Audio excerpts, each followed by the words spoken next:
I got it, yes. We continued the strategic discussion on the landmarks. Now we are exactly in the middle of the ESFRI meeting. We have the second open session. Thank you all for participating. And in the later hours today, we will have a discussion on the report of the working group on monitoring, which will be the next very important asset for ESFRI when following its strategic approach and contributing to the constitution of an integrated research infrastructure ecosystem. And we will have some other technical issues to solve, like agreeing on the biannual report that will be published on the ESFRI webpage and sent to the ministers.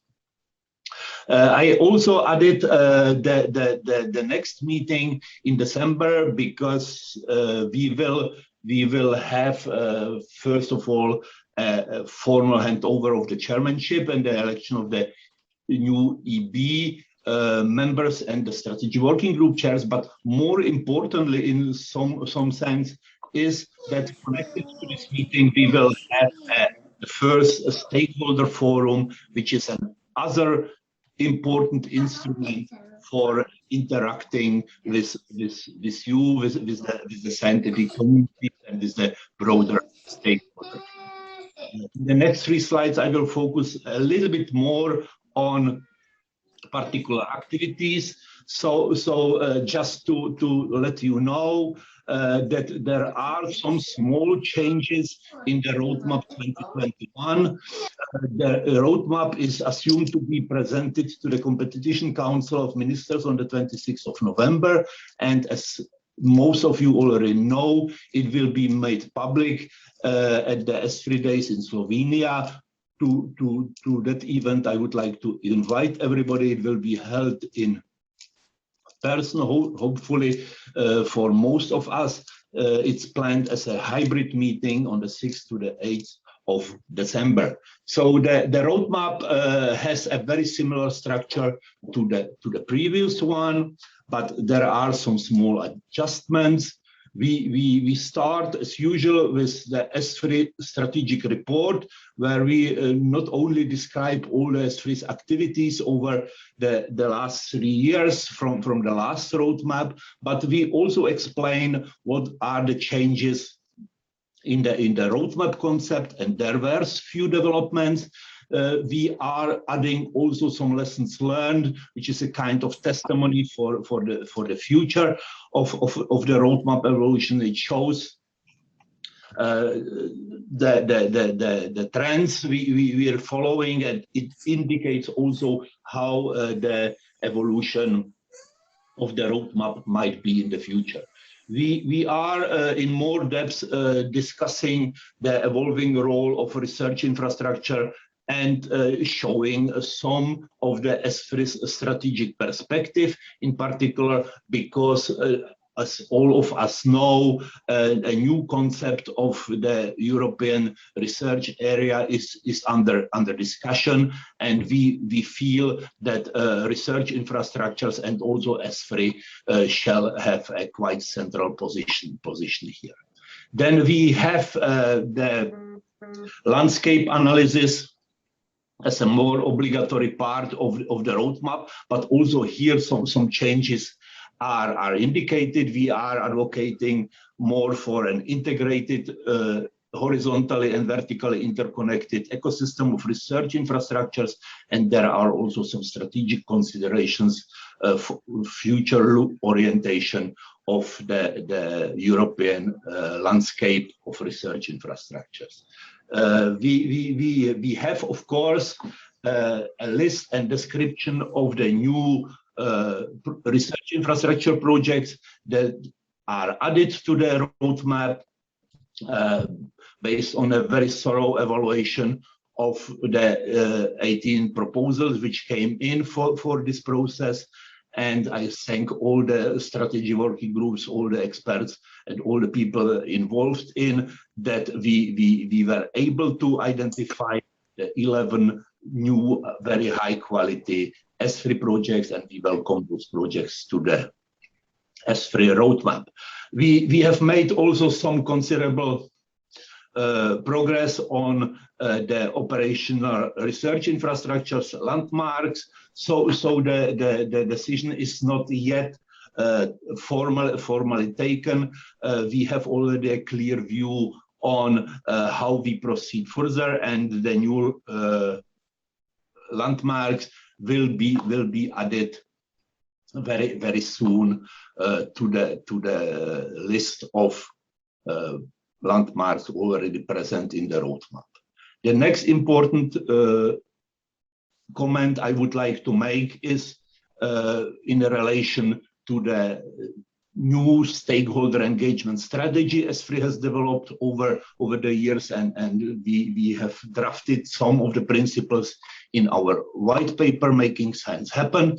And we are thinking that the engagement with stakeholders is a very important part of strategic considerations. Therefore, in addition to the traditional communication tools like exchange of experience workshops or dedicated ESFRI conferences, info days, and so on, we started to consolidate our stakeholder basis. We have created a stakeholder platform. The slide shows the link where you can express interest. The stakeholder platform is based on self-declaration, self-registration. You can register, and you are automatically becoming a ESFRI stakeholder. And according to the declaration of interest, you will be invited or consulted on different items. This is a tool which will steadily develop and shall really become a very important communication tool for ESFRI in the future. We have also created a concept for the stakeholder forum. The first meeting will be held in Ljubljana, as most of you already know. And this new initiative is an additional instrument where, in a co-creative manner, we would like to discuss with the stakeholders issues relevant to research infrastructures. Something that's already ongoing is this open sessions. It's a new initiative, but we already had the first meeting, first open session, and we are already planning next one for spring 2022. As you have been already informed in the introductory slide, these open sessions are recorded and broadcasted, so you can go back and see all the sessions in the ESFRI YouTube channel.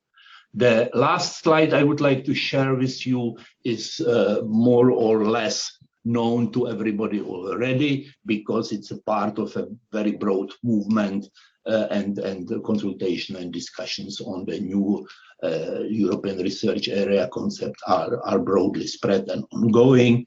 And as said in the white paper, and as it results from all the discussions we have had with our stakeholders, ESFRI shall have a role there, because it's really contributing to the ERA concept, to the current one. It's contributing by many means, and ESFRI is also now formally a part of the ERA governance structure. And we believe that a proper place for research infrastructures and ESFRI shall be found also in the new concept of the European research area, and we are now in discussions with the relevant authorities how to tackle the issue here. This was my very short introduction. I tried to save some time for our discussion on more fundamental topics. Thank you for listening. But still, I am open for questions if there should be any.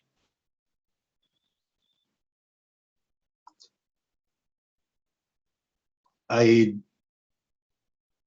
don't see anything in the chat. I don't see hands raised. So colleagues, thank you for listening, and I am handing over to Jean-Marie for the continuation of this open session on more substantial scientific merits. Thank you again. Thank you very much, Jan. Good morning, everybody. I'm very proud to chair this first open session on the environment. So I'll be short because I know the time is short, and I would like to give a lot of time for discussions. Just the introduction will be given by Gert Verret, who is the vice chair of our S2VG group. Then there will be a presentation by Eija Jurola, who is the DG of Actris in the name of Actris and Iagos, followed by a presentation by Michael Murter, DG of ELTR, and then it will be open for discussion. The only point is that I would ask to tell to the speakers that they keep on time, so there is enough time for discussion. So, Gert, if you want to start. I don't see Gert. Well, can you hear me? Yes. He is there. Yes, we do. Gert is here, yeah. Where is Gert then? But he's muted. Gert, you are muted.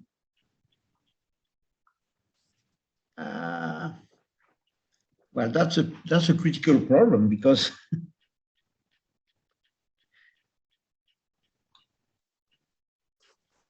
maybe he has a problem of connection or something like that.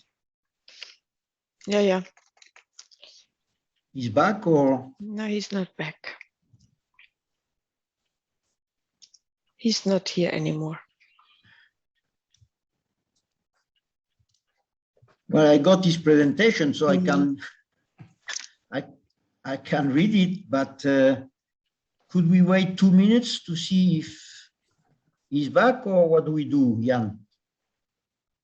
Jean-Marie, I would give 1 minute because probably he's trying to solve the issue by reconnecting. Yeah. Okay.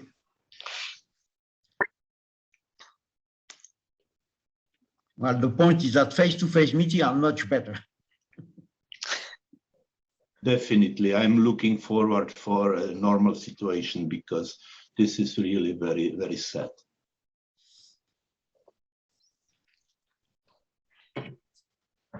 Jean-Marie, if I may say something, if it prolongates, then maybe you will start with your presentations and then the introduction will come at the end. Yeah, okay. That's rather strange, but it will be the first time, I guess. Okay. Then, okay, Eija, are you ready then? And when we will tell Gert when he's back. Eija, are you ready for your presentation? I'm ready. If Petra Okay. shares the slides.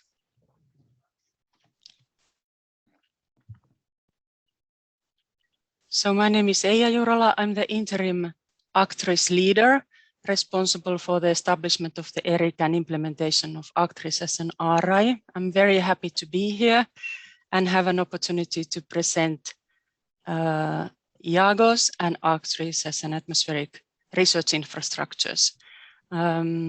We have a representation from Iagos also here. So Valérie Thouret has been, this is a joint presentation by us, and she's also ready to participate in the discussion afterwards.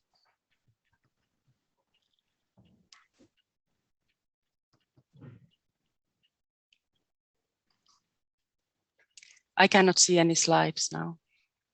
Yeah. Okay, thank you. So we have titled our presentation as Contributions of Actris and Iagos to Support the European Green Deal. Next slide. So as European Green Deal is really striving to be the first climate neutral continent with the huge and very comprehensive set of actions to reach this goal. In the beginning of this presentation, we want to make a statement from our perspective that as a carbon neutrality is in Europe is the ultimate objective of the Green Deal.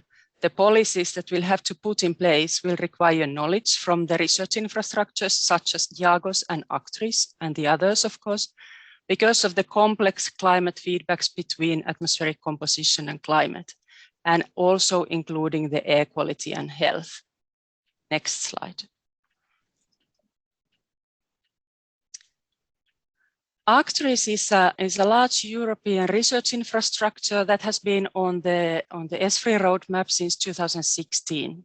We are now busy preparing the step 2 application for the Commission and are aiming to be established as an ACTRIS ERIC next year, first half, hopefully. We have 18 countries participating in our council at the moment, and we have more than 120 RPOs participating in the ACTRIS activities. So we are wide in European perspective. We have more than 100 national facilities that are producing data and services and access to the users worldwide. And a lot of scientists and technicians are working within the European level of ACTRIS, and we estimate something 800 scientists working in the national level of ACTRIS in Europe. Next slide. And if you think about the ACTRIS operations, we are a pan-European research infrastructure. We are producing high quality data and information on short-lived atmospheric constituents and on the processes leading to the variability of these constituents in natural and controlled atmospheres, which is important to recognize here. So we provide observational network, but also facilities, chambers for experimental research and science.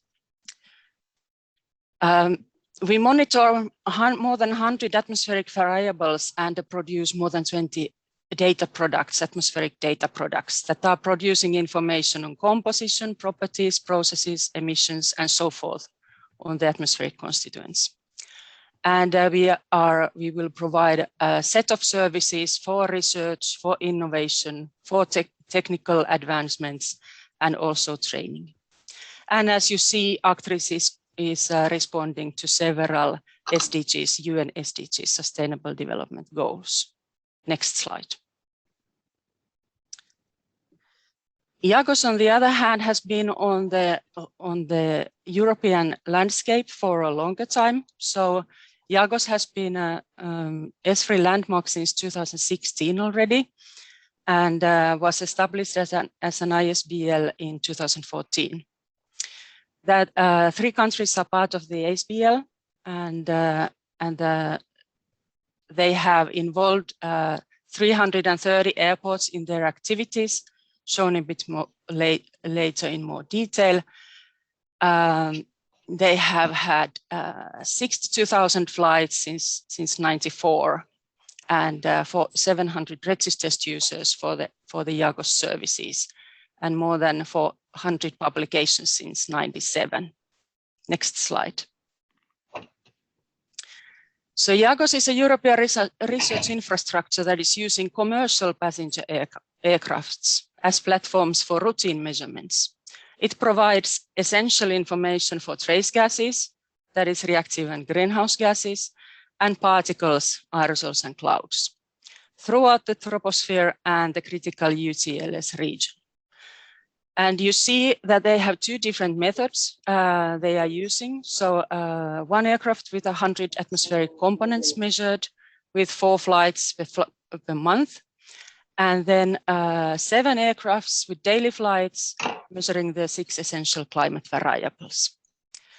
This data is specifically used for process studies, climatology and trends analysis, model evaluations, satellite validation, and it is in situ component of Copernicus Atmosphere Monitoring Service. And IAGOS is also contributing and responding to several SDGs, UN SDGs.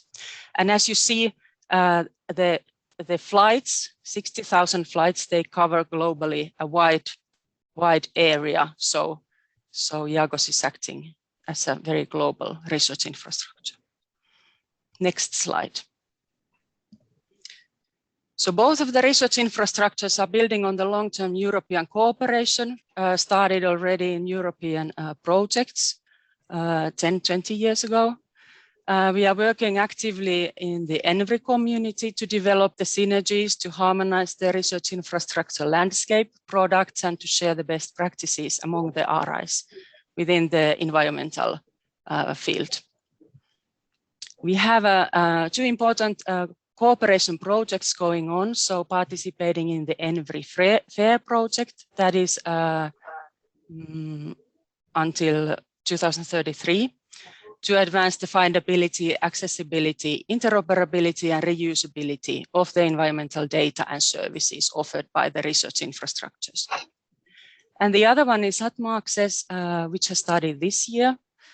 The aim of this project is to develop a comprehensive and sustainable framework for access to distributed research infrastructures in atmospheric sciences, ensuring the optimized use of the services they provide. And we provide a contribution, important contributions to the CAMS program as in situ component for validation of global and regional model runs. So that is forecasts and reanalysis. So Actris and Iagos are RIs that can contribute to the European Green Deal in many ways, and for example, through the easy access to the data centers and availability of the data. Next slide. This is an example of the Iagos data usage on Portuguese wildfires from 2017. Iagos provides essential and a unique information on vertical extension of the pollutions. So on the left-hand side, you see the concentrated vertical extension of the pollution in Paris for ozone and carbon monoxide, showing clear changes and trends. And this information can be used then for CAMS in monitoring the impacts of the wildfires, in this case, when combining data from different sources. Next slide.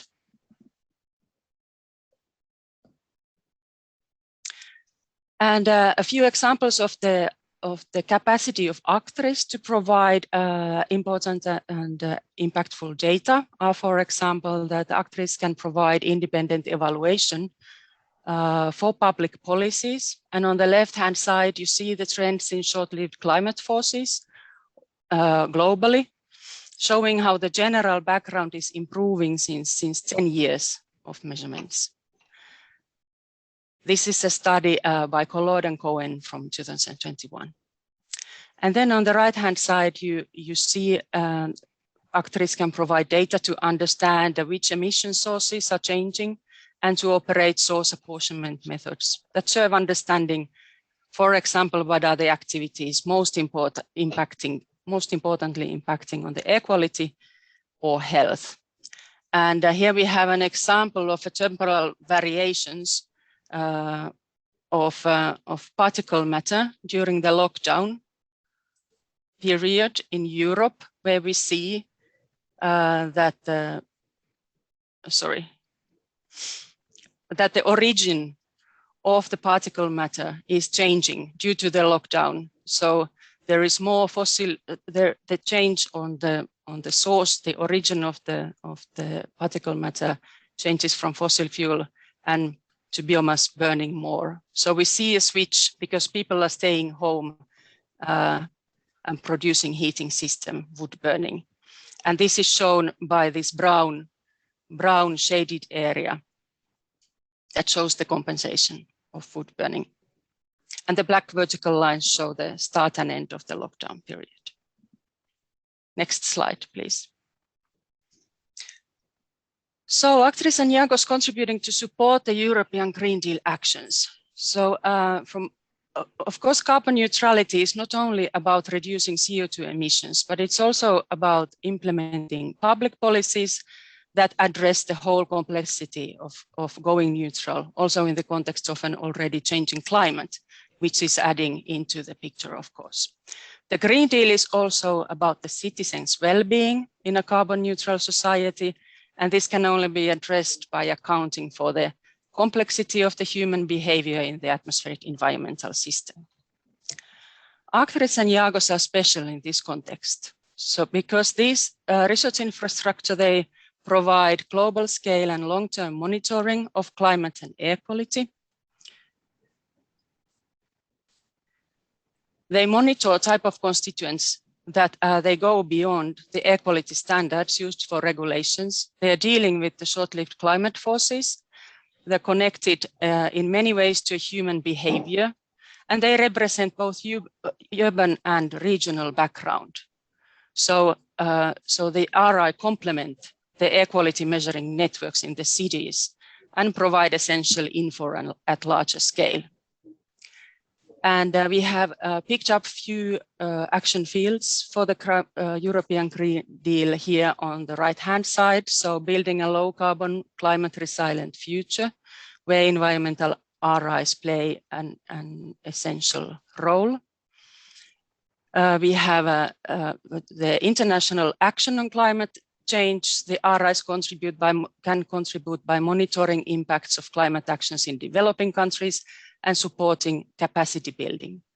And also in smarter adaptations, RIs are capable to produce and facilitate robust data and risk assessment tools available for all. Next slide. So I want to show an example of a project, Horizon 2020 project, which has just now started. And this is called RI Urbans. It's a research infrastructure services reinforcing air quality monitoring capacities in European urban and industrial areas. It is a research and innovation action, so it is not a research infrastructure project. It's about 8 million euros, 48 months, and starting just now. This is coordinated by Xavier Querol from Spanish National Research Council and Tuukka Petäjä from the University of Helsinki, with 28 partners from 13 countries, including also a few Russian partners. Next slide. You have 2 minutes. Thanks. So this project responds to Green Deal policy areas and challenges. So meeting a zero pollution and clean air, the project aims to review the air quality standards in line with the World Health Organization guidelines and provide support to local authorities to achieve cleaner air for our citizens. And also in reducing pollutions, stricter standards on pollution by cars to reduce pollution in EU ports and improve the air quality near the airports. Next slide. So RI Urbans combines the air quality monitoring networks and the research infrastructures, advanced science knowledge and innovative technologies. It aims to demonstrate how the service tools from atmospheric research infrastructures can be adapted and enhanced to better address the challenges and societal needs in European cities and hotspots, as areas with the significant levels of air pollution and associated health effects. It responds to the urgent need to substantially reduce the air pollution across the EU and reduce the associated health impacts. And it enhances synergies between the air quality monitoring networks and atmospheric RIs to enhance the air quality observations in support of advanced air quality policy assessment. So this is a very good example how the research infrastructures such as ACTRIS and IAGOS can contribute and support the Green Deal, European Green Deal actions, and very important project in this sense. Next slide. So this was what I wanted to share with us today, and I thank you for your attention. Thank you very much, Eija. I have seen already some questions, but I guess the questions are to be set to be discussed at the end of the presentation. So we won't lose time. Michael, if you are ready, please start. Okay, I'm starting to share my screen. Thank you.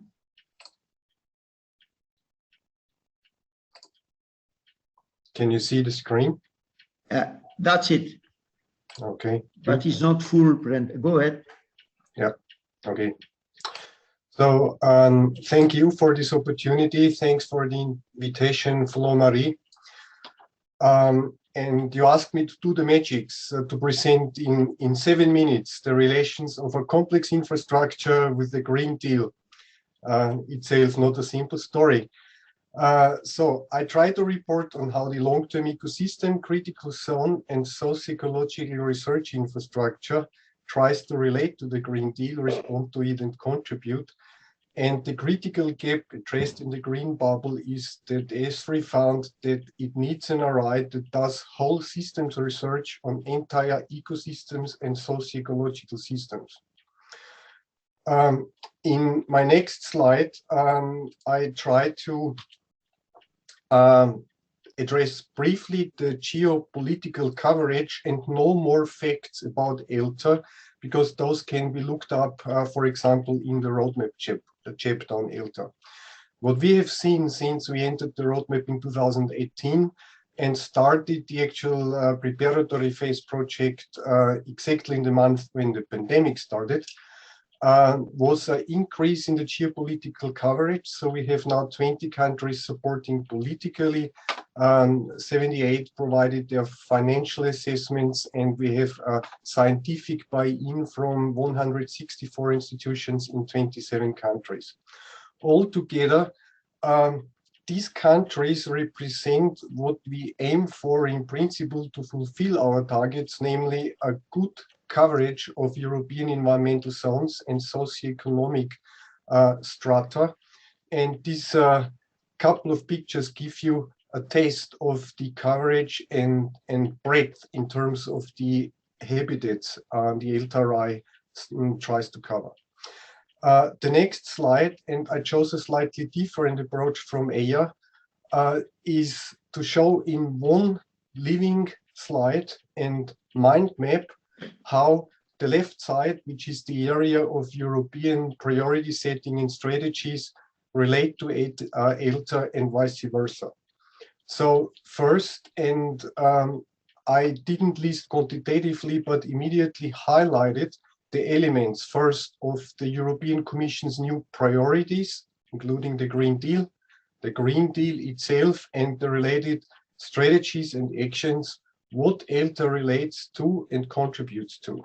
So the Green Deal, you see highlighted here, climate ambition, fair food system, farm to fork. Of course, biggest and most important, environment and biodiversity, restoration and keeping the natural capital, zero pollution, toxic free environments, and very importantly, also aspects related to just transitions and the acceptability and sustainability of Green Deal induced changes in society.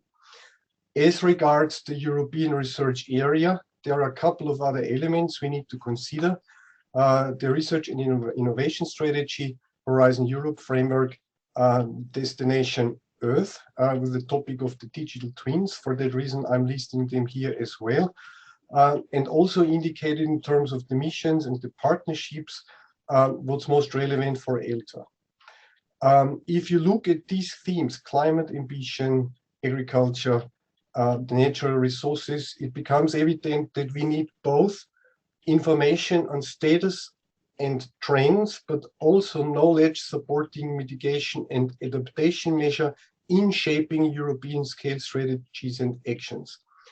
And we need this trend and actionable knowledge information, both at the scales that are more local and regional and at the continental scale.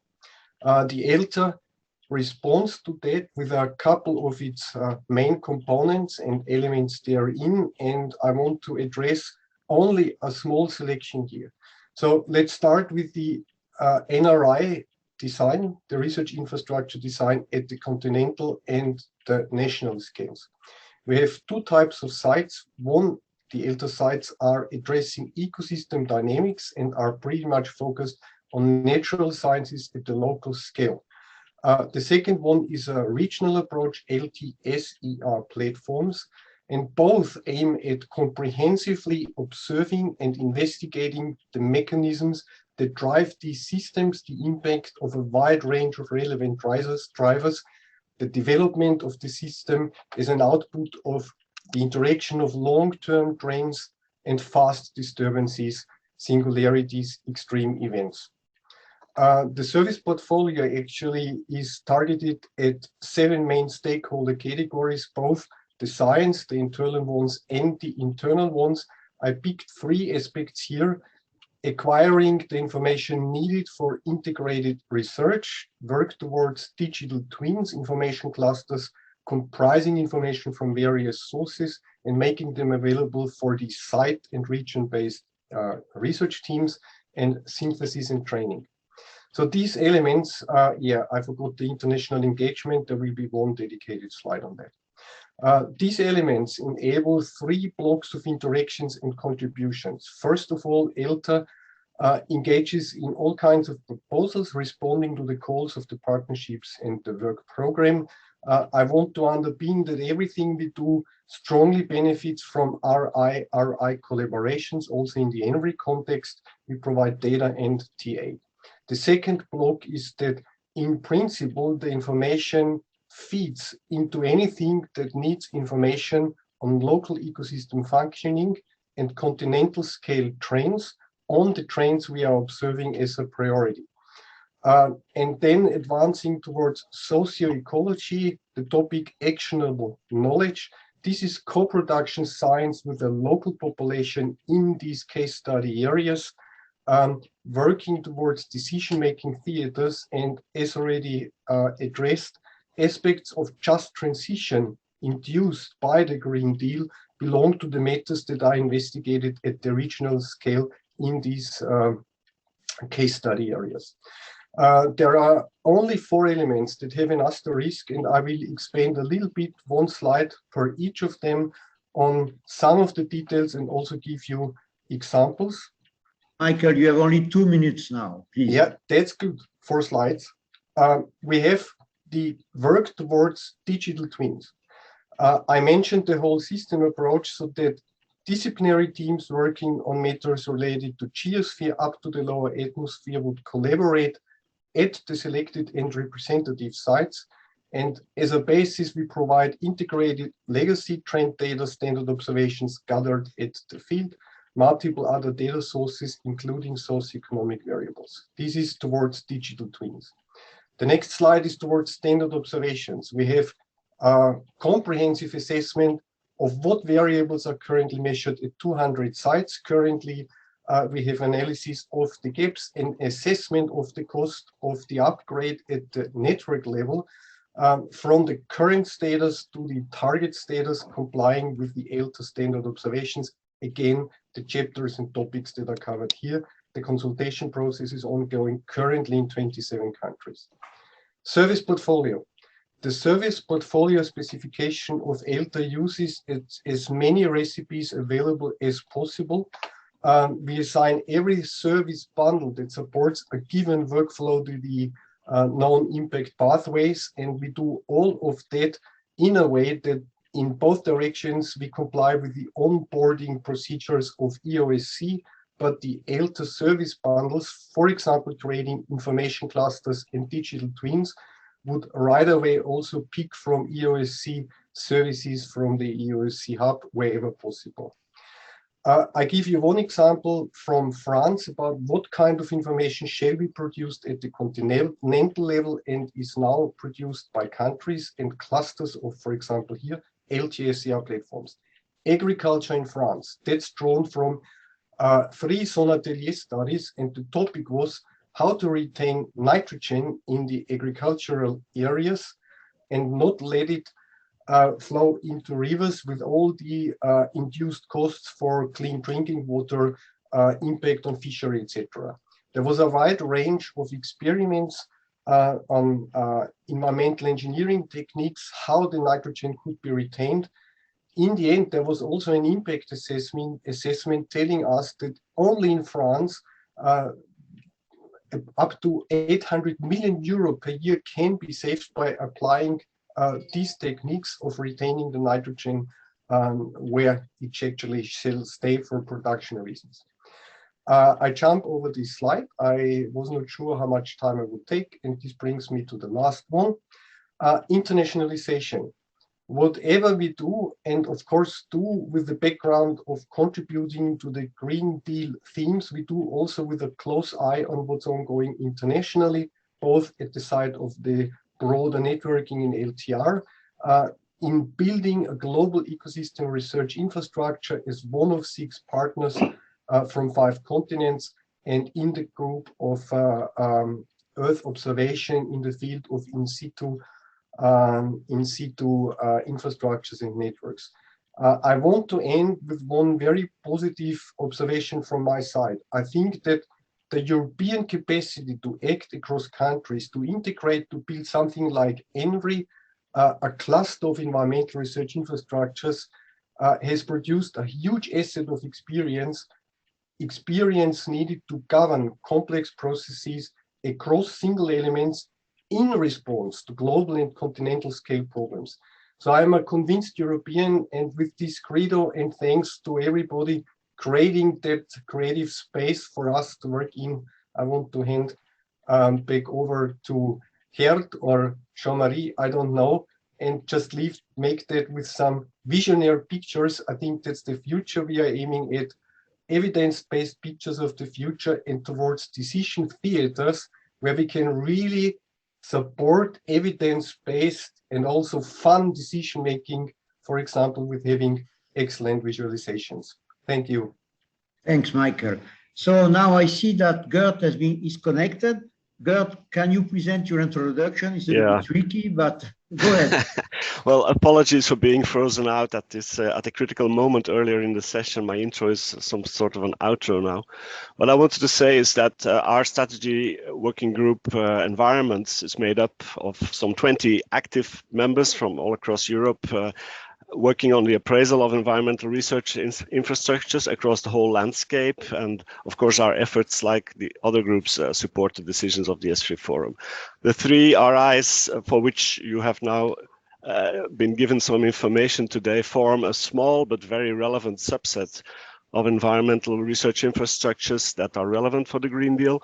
And the Green Deal, I think you know it by now, but it's a growth strategy. It's not just an environmental component of EU policy, and it aims to transform the EU, and I quote now, into a fair and prosperous society, modern and resource efficient and competitive economy, where there are no net emissions of greenhouse gases in 2050, and where economic growth is also decoupled from resource use. And that last aspect, of course, is also very important for environmental matters. Now, among the criteria for the evaluation of research infrastructures is the criterion on socio-economic impact, and that has been a difficult one to appraise for any given proposal in the past. And certainly further guidance will be necessary and useful in this area. But that criterion is essentially where we would embed relevance for the EU Green Deal in the sort of ESFRI methods. A takeaway message from last week's conference on the impact of research infrastructures was that we should not throw output and impact of research infrastructures into the same basket. They can be strongly entangled, but impact is of course more downstream from output itself. We could say that the research infrastructure span of control in normal times does not necessarily extend to all the downstream impact creation from the scientific output that it has helped to generate. Now, what are normal times? The onset of the COVID pandemic took us all out of our comfort zones last year. Is climate change going to do the same? Increasing impact of extreme weather events seems to indicate so. And the Green Deal and the Fit for 55 policy measures that are now on the agenda links economic policy in Europe very fundamentally with environmental outcomes. Of course, all environmental research infrastructures are now eminently aware of their potential contributions that they can have across the environmental science policy interface. That science policy interface in the environmental domain is not very strongly institutionalized at the moment as far as ESFRI RIs is concerned. And I wonder personally to what extent Horizon Europe, and especially the so-called Green Deal missions, will create extra channels in this regard with the operational agendas of these missions that should also engage, I think, the research infrastructures. Now, to close, I think you will find the working group's output in the landscape analysis that is part of the upcoming roadmap. Today is a bit early to disclose some of the information, but we worked very hard on this landscape analysis, and I think it'll give you an even broader picture of the very relevant landscape of environmental research infrastructures. Thank you very much. Thank you very much, Gert. Thanks a lot for the other speakers as well. So I open the discussion now. I have already two questions. One by Agnieszka about is IAGOS going to be open to other countries? There was an answer, but Valérie, maybe you want to be more precise. Yeah, thank you, Jean-Marie and others. So yeah, to clearly answer, of course, the number of members, as Eya showed you, 8 members so far in the IAGOS ISBL, is not definite. So IAGOS would be pleased to welcome new members as long as they are contributing to what IAGOS is operating and developing. So I answered in the chat that we are already in discussion with probably new members from Europe and maybe also from Japan or from elsewhere in the world. So thank you. Other comment? I'm sorry, I interrupt you or no. Okay. Now for Michael, a tough question. We still do not understand what the annual fee is for ELTR. This heavily inhibits our capability to more formally enter ELTR. The question is from Uldis Berkis. Can you answer, Michael? Well, the answer is very simple. I just almost finished the answer. ELTA started the preparatory phase project in 2020, right when the pandemic started. The interim council was established in December 2020, not even a year ago. The process in the coming 2 to 3 years is exactly dedicated to iteratively, together with the countries, to the detailed specification, including the costing, the details, the categories of the sites, all driving the costs. So the answer, even if we are fast or faster than all the others, can be given in 2 years maybe, but there are indicative costs, and we can have a chat about that. You might understand that we cannot make indicative costs public, but there is of course a dialogue ongoing about the range. And I can say, if you look at Actris, if you look at ICOS, you get, and I don't say it will be a copy, you get an indicative range of the costs and, for example, the membership fees. As said, again, these are indicative number and show you maybe the gradient, but even if we are fast, it will be known in detail in maybe 1.5 or 2 years. But if you want to have the costs high, involve in the negotiations. If you want to have them low, engage as well. So I think that not engaging and waiting until the others decide is not the right option in an ESFRI process. Arms wide open. Thank you very much. Any other question or comment? You can put your question on the chat. No, I don't see anything unless I am wrong. Then again, thanks a lot for the speakers. Thanks, Gert. The introduction was very strange to get raised by Murat. Excuse me? There is a raised hand by Murat. Oh, the raised hand. I was looking at the chat. Sorry, Murat, go ahead. Thank you, colleagues. That was a fantastic session. I have a comment to Michael, if he doesn't mind. And I would like to get his point of view on that. I was the former chair of Health and Food in ESFRI, and I'm a delegate of Turkey. 2 of my colleagues recently published an article on the Mediterranean food and diet. And Adile Öniz and Taygun Dayı, and it looks like the food security in a positive way and a negative way is so much related with the environmental impact model that you're just building up there. And I think the risks or the impact is much larger than we envision it. So I would like to get your comment on that, if you would like to incorporate the food security data as well on the models, Michael. Thank you, and again, an interesting question. We are in very close interactions with ARISE networks, groups and projects working on the matter of food security and the ecology of agro systems.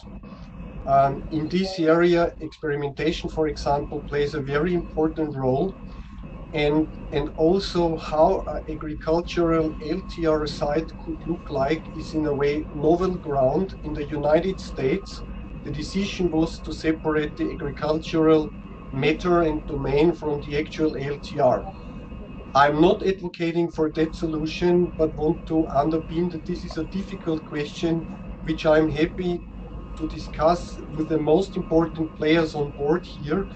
And we just decided to establish an expert group on the potential design of an agricultural LTR site. You might imagine that this is tricky if you compare it, for example, to a natural or semi-natural area in the forest. And all that has to go under one, at least fundamental design umbrella. So that's a hot issue.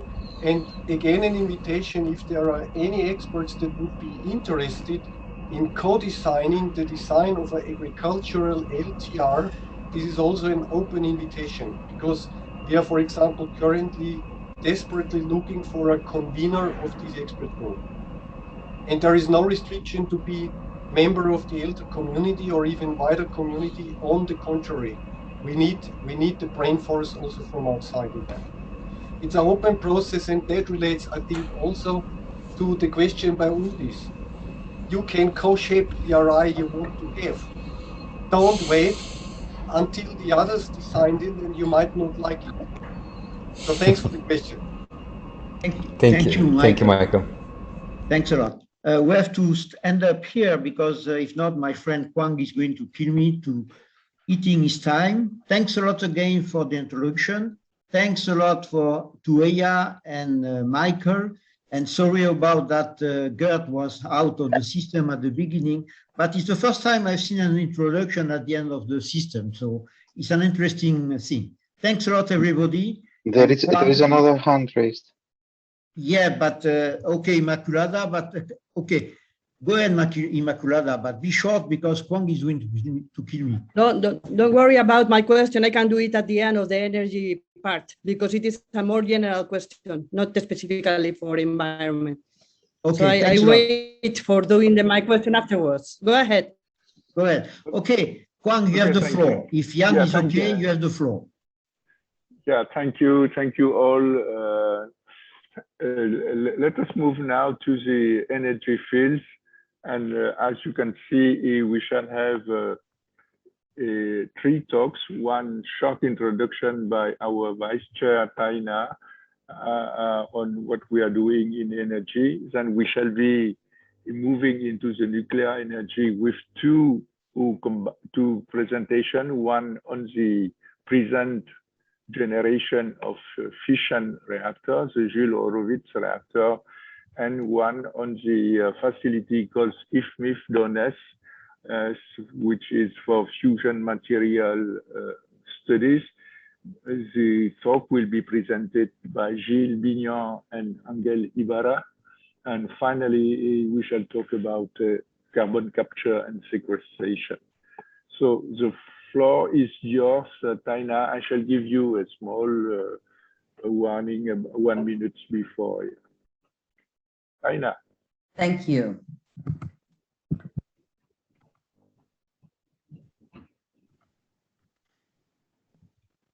So you can see my slides. Yes, please. Please put it in full screen. Yes. So I'm Taina Kurkisuonio, and I would like to briefly introduce the work and ambitions of our group, the Energy Strategy Working Group. The most recent news from IPCC were sobering. The climate change appears faster than anticipated. And since electricity is the lifeline of modern societies, decarbonizing the power production is of key role if we want to avoid catastrophic changes. And this is what our group is aiming at. In line with EU's Green Deal, we are mapping out the potential of non-carbon solutions. Renewable energy sources, wind, solar, geothermal, and hydropower in its different forms, as well as energy from nuclear reactions. Today, fission, in the future, fusion, once it is technologically mature. Please note that there is no one-fits-all solution, but rather all alternatives have their strengths and weaknesses and optimal regions of use. For instance, there are very few countries with the hydro potential of Norway. Furthermore, the climate effects have to be considered comprehensively. A very small scale example of this is cars powered by electricity. They don't have exhaust pipes, but their climate sins were committed already before the first driven kilometer. Battery production has very substantial emissions. So the increased urgency, together with the political guidelines by Green Deal, mean that we cannot work isolated, but we need strong cross-sectional efforts.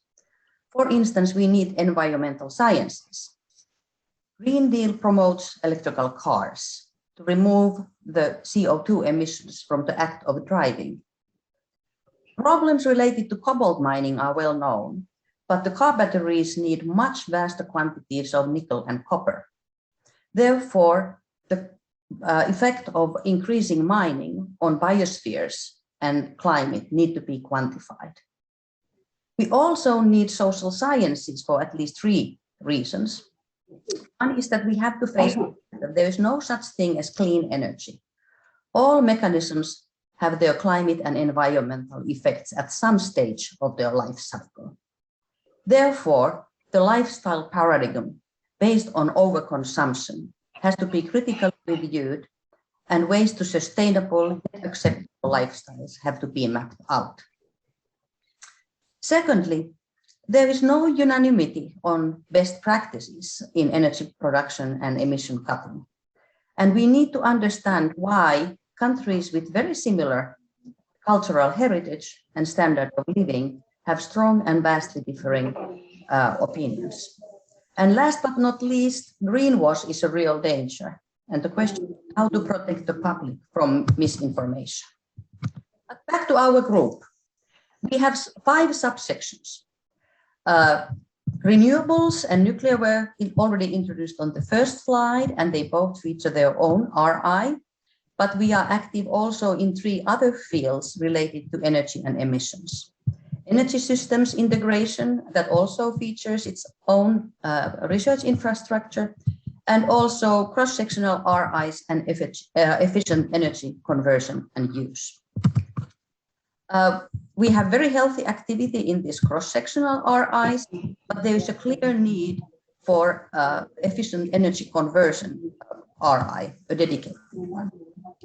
But now let me give the platform for presentations, introducing 3 of our RIs, Excel Eric, IFMIF Dons, and Jules Horowitz. Thank you very much, Taina. I think that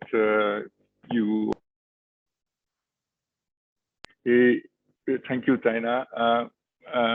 Now we can move to the next talk, which will cover, as Taina has mentioned, the Jules Horowitz reactor for the fission side, and for the fusion side, we shall have the IFMIF donors. So I would like to have the talk on the screen and invite Gilles to take the floor.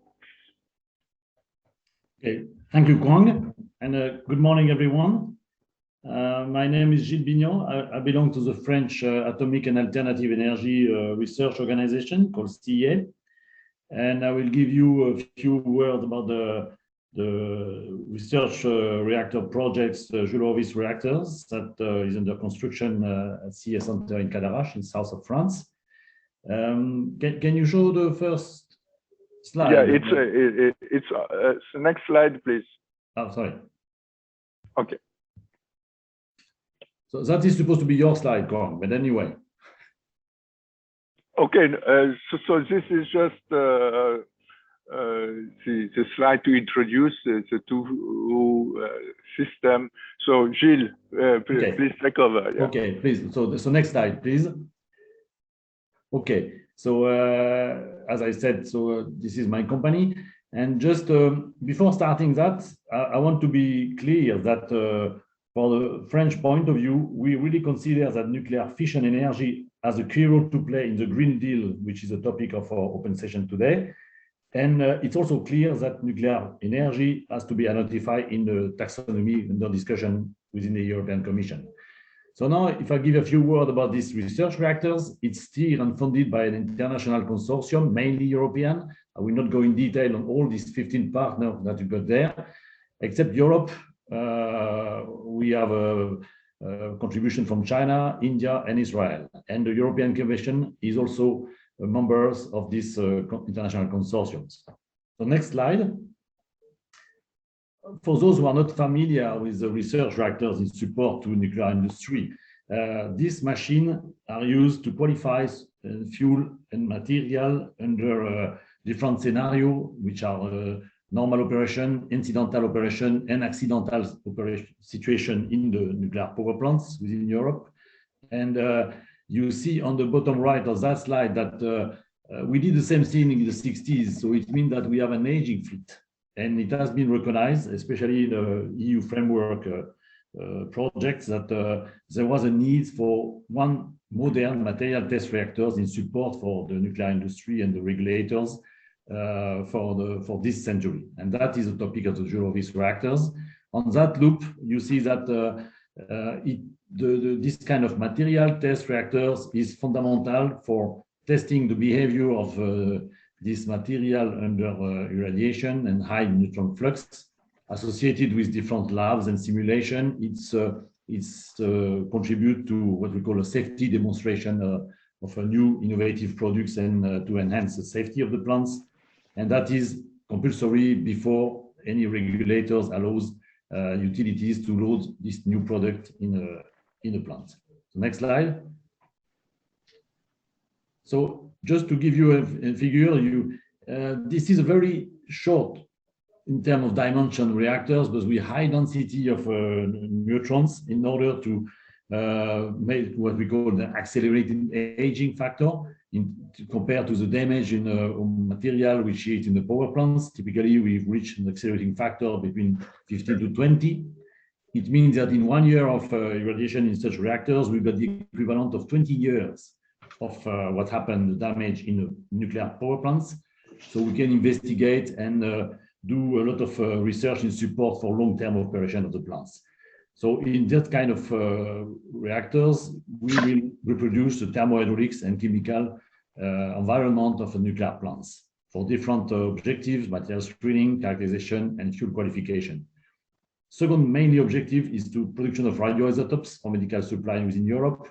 And the third one, which is important, is a key tool to support expertise for all European member states. Next. Just next slide, please. Just one word. I will not go in detail on that, but you can see here some example of experimental device that will be performed for future experiments in the Jules reactors.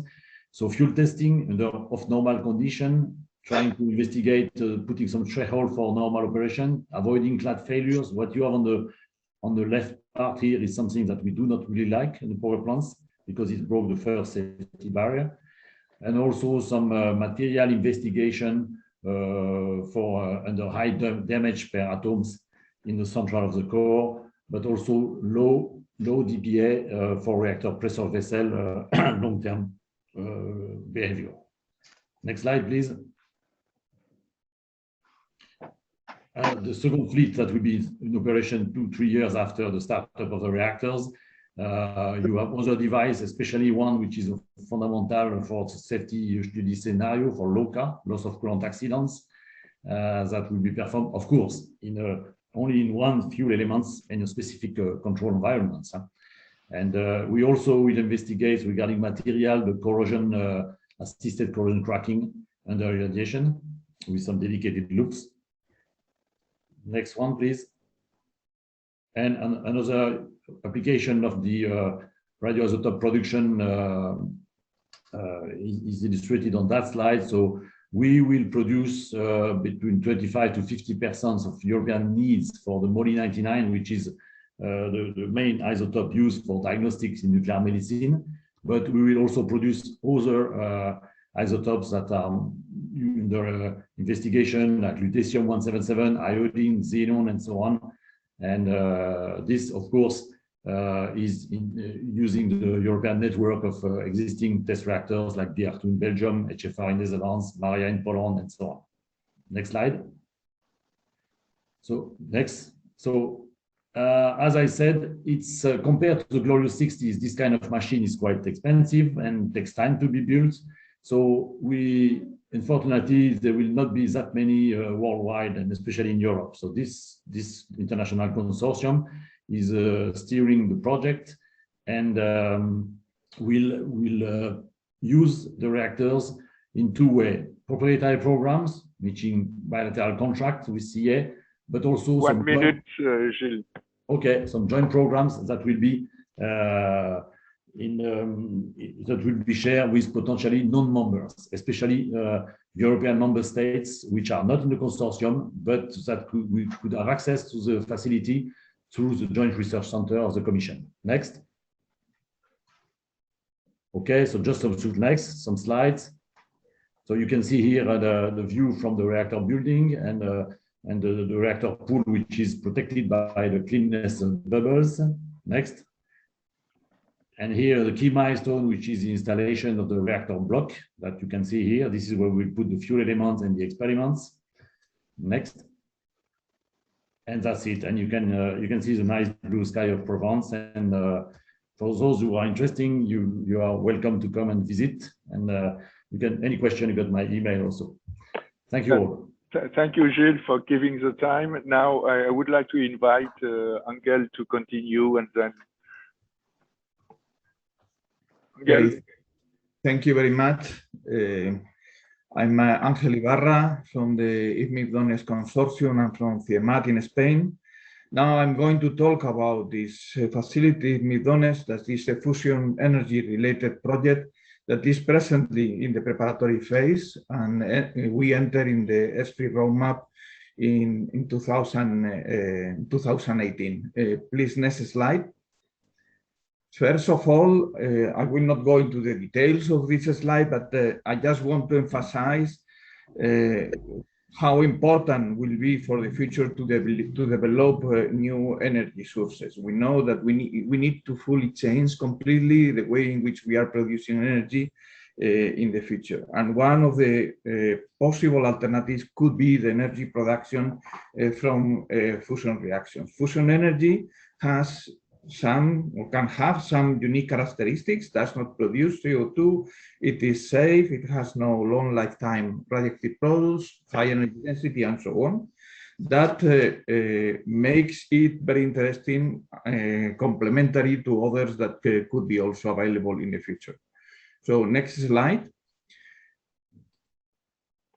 This has been recognized at the European level since many years ago, and there is a European coordinated effort being developed since some time ago to develop fusion as an energy source. This figure in the slide shows you a sketch of the European roadmap that is presently planned for the development of this energy source in the long term. It is, of course, built on a facility that is being built nowadays in the south of France, that is the ITER project.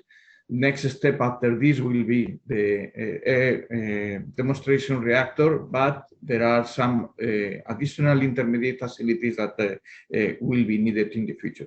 One of the key aspects to be solved in the future to make fusion energy available is the materials performance, and it's a study mainly because the radiation dose that we will have in a fusion reactor is very high, orders of magnitude of the ones that we have. And on the other side,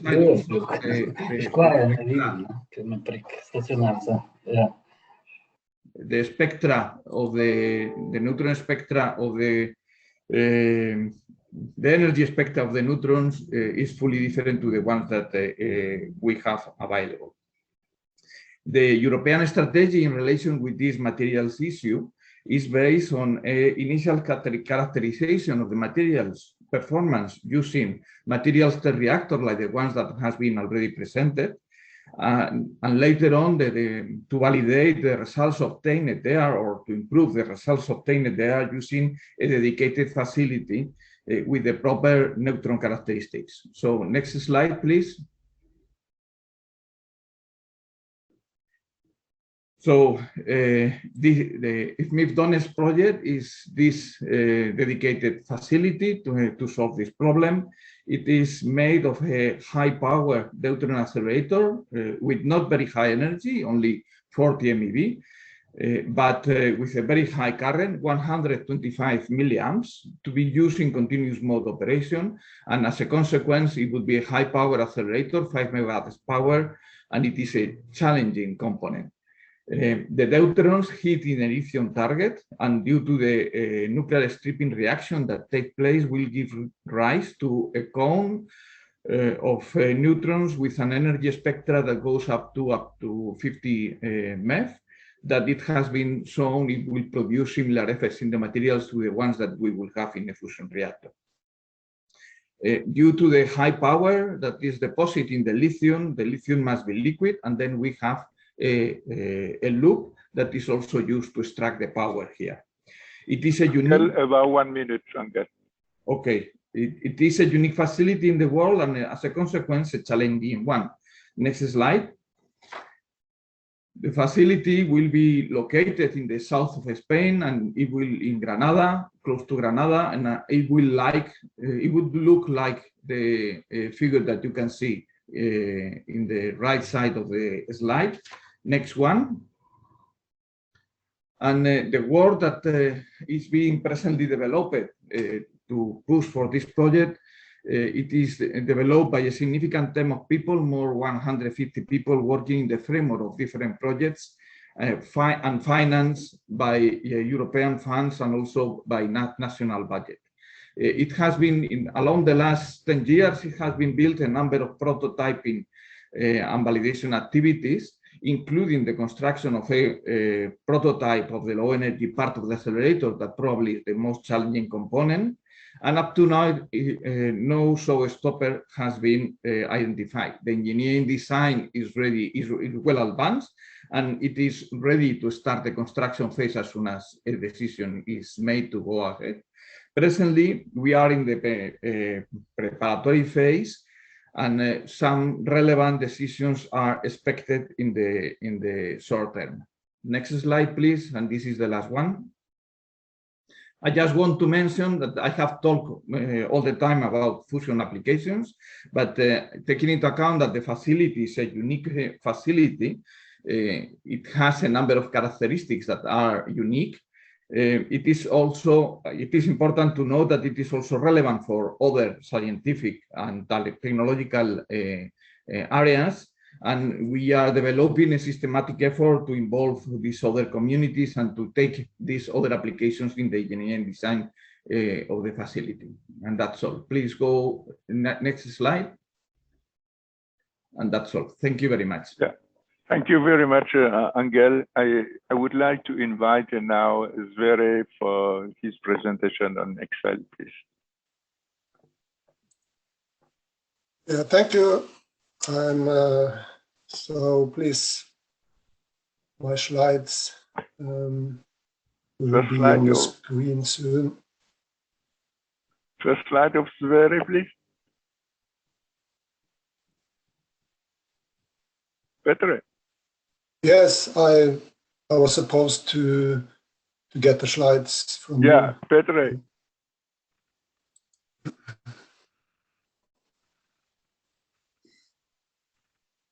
But I can try to share it myself. Yeah. So for something has happened. It's very. It's coming now. Okay. Okay. There Good. it is. Thanks, Okay. I try to keep it short since lack of time now. So please, next slide. So I want to say some words about very briefly about the CCU knowledge gaps and also the mission and outline of ExcelERIC briefly, and then spend some more time on how Excel will support the European Green Deal, and specifically through EU projects and proposals, which we are presently looking into and working on, and some words about other more permanent collaborations and alignment with other international initiatives. Next slide, please. So this is the main principles of CCUS. And if you see on the right side, CO2 capture, you can capture CO2 from power plants or industry, cement, steel plants, for example. And you can foresee, and it's been working quite a lot on CO2 use, where you convert CO2 into products with less CO2 emissions. For example, you can split into hydrogen from natural gas, and you then store the CO2. So on the storage side, there has been stored in Norway and North America for many years, actually from the 90s, in the North Sea at the Sleipner and the Snøhvit field. So it is proven technology, but it's too expensive, and therefore it's needed to make it more energy efficient and reduce the cost. So the main knowledge gaps are related to actually cost efficiency and reducing cost for all of these elements as shown here, even also for transport with ship or pipelines. On the left side, there is more sort of high-level challenges that it's needed to have a common European regulation for joint infrastructures for transport and storing CO2, like clustering and having hubs where you could actually deliver the CO2 and then send it for storage. So next slide, please. This is just an outline of ExcelERIC.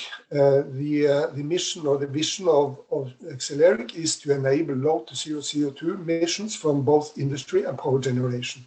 And we have many, as you say, more than 80 installations and laboratories throughout Europe in the 5 member countries, which are Norway, where we have the head office in Trondheim, and France, Italy, UK, and the Netherlands as partners. And we have more than 20 facility owners or operators of these facilities. And on the right side, you see how we will contribute to, by closing the knowledge gaps, then contribute to reducing CO2 emissions, and then again reducing the global warming.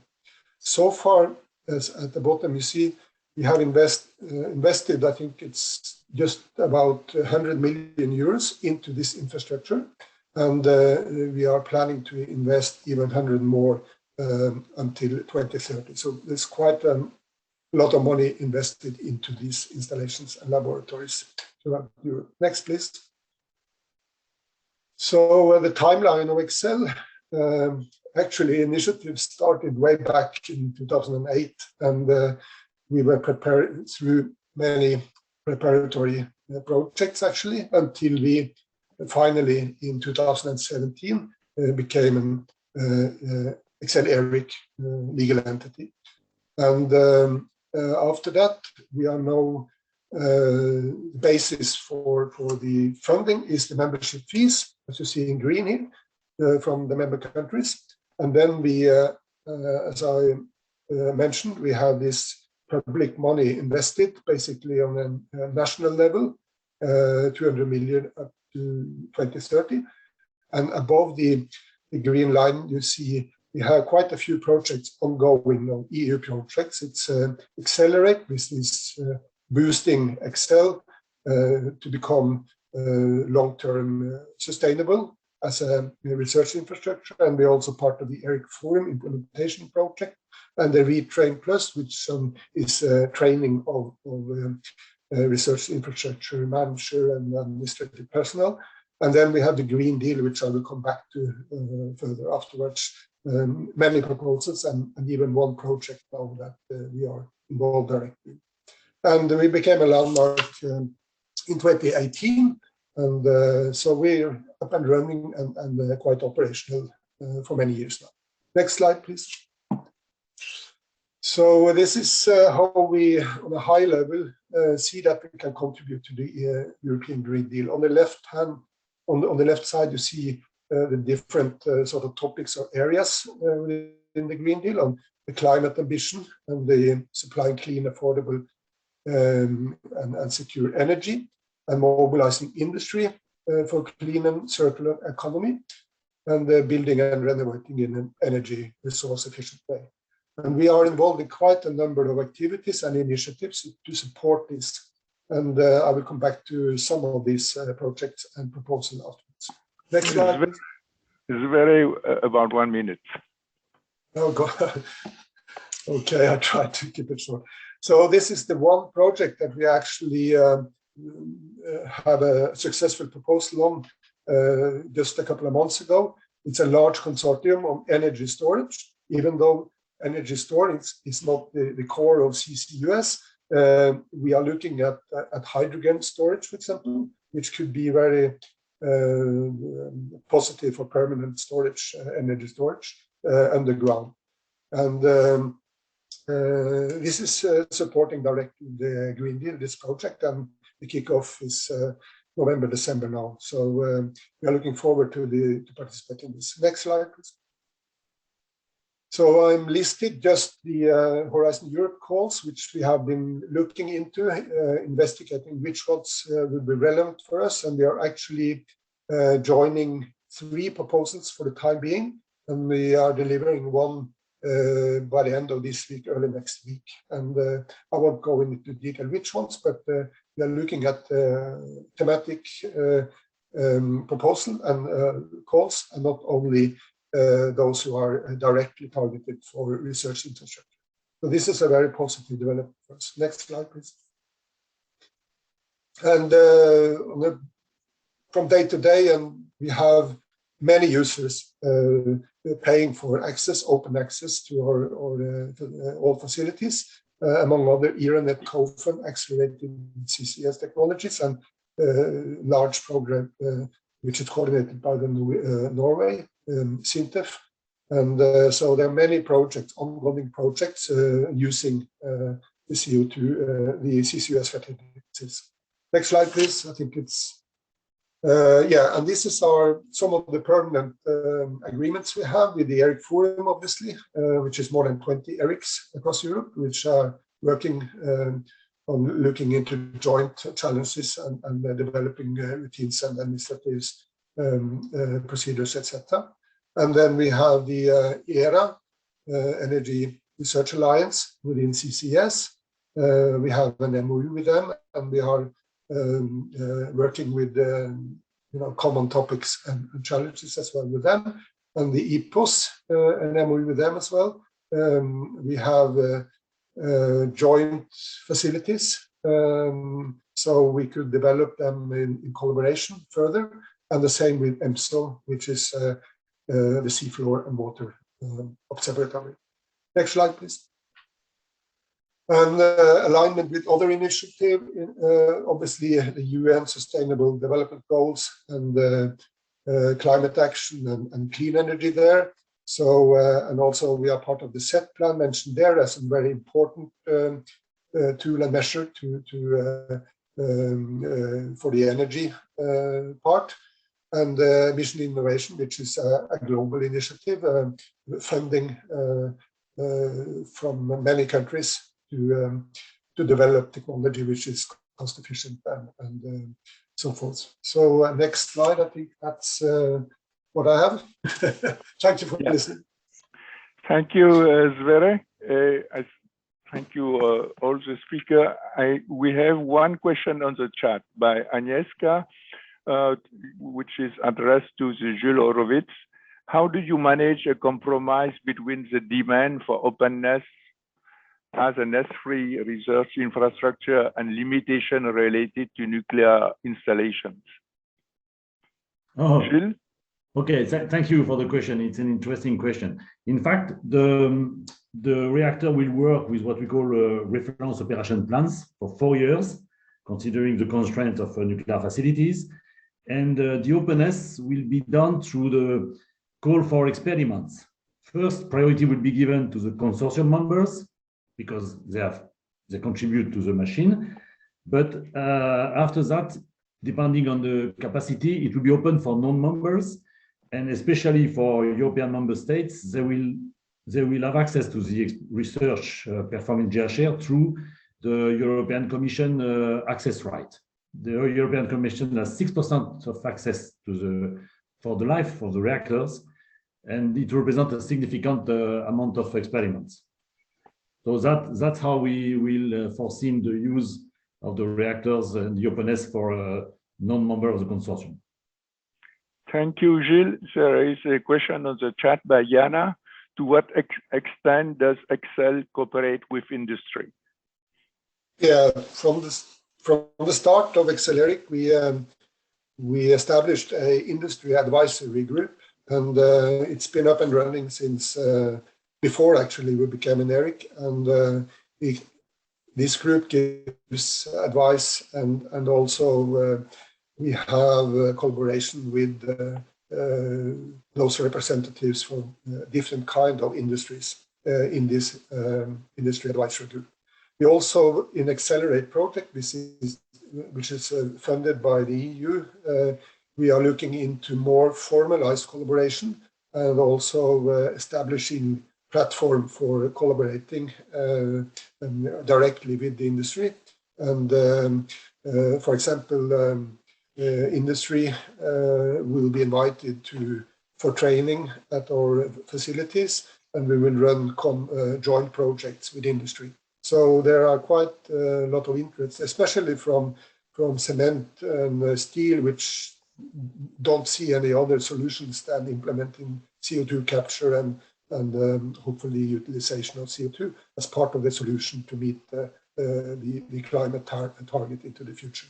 So it's increasing collaboration. Yeah, thank you very much. I think that we should stop here while leaving the question to Immaculada, because she was asking since last time. Yeah. There are still other questions on the chat, but I think that if you have a look at it, you may wish to answer directly. So Immaculada. Thank you. My question was a general question. I think that we have had opportunity today to see how clear is the capacity or the potential of the research infrastructures, in particular today for the energy and environment infrastructure, to contribute to Green Deal targets. There is no doubt about that. ESFRI is convinced of that, and all of you are. In the current European context, with all the work that we are doing for the new era, the Horizon Europe Framework Program, the search for the multidisciplinarity, it is clear that it's more than ever needed to find a way to make invisible what the research infrastructures can offer to these global initiatives, and find a way for better involvement in the European context, taking part in the achievement of these Green Deal targets. In this sense, we have had opportunities to see today in the presentation some examples of initiatives carried over for the project. Nonetheless, I would like to better understand if further outreach actions and specific contact with the initiatives dealing with this Green Deal are needed. What are you planning to do in order to open the possibilities to be better involved in all the initiatives that are moving around? and of course the projects that are related to the Green Deal, and especially how do you see that ESFRI can help you in this sense? How ESFRI can contribute to you to try to have to reach to this initiative and have a better position for the research infrastructures in this European global context. Thank you. This is for both, not for energy. Yeah. So I don't know who would like to answer. My quick answer is that we have the section 3 in our landscape analysis who touch on this point, and I think that part of your question being what ESFRI can do, I think that this is one of the means. I do also believe that initiative like the one that we have today, but also all these big systems that we are talking about have a very, let's say, have a keen eye on social economics impact, and I think that this is very, very important. But okay, I would like in the last few minutes, because I think that Jan will close the discussion soon.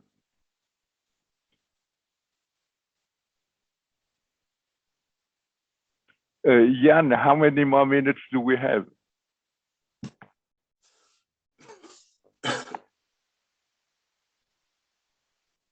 Colleagues, sorry, technical difficulties on my side here. Colleagues, I'm afraid that our time is over and we have to switch now to the ESFRI meeting. There is still some important issues to be discussed. Therefore, allow me to thank all the speakers, all the panelists, all the participants for very active participation in this new communication tool. And I hope that with all your help, we will develop it to more efficient instrument to help ESFRI to maintain its strategic role.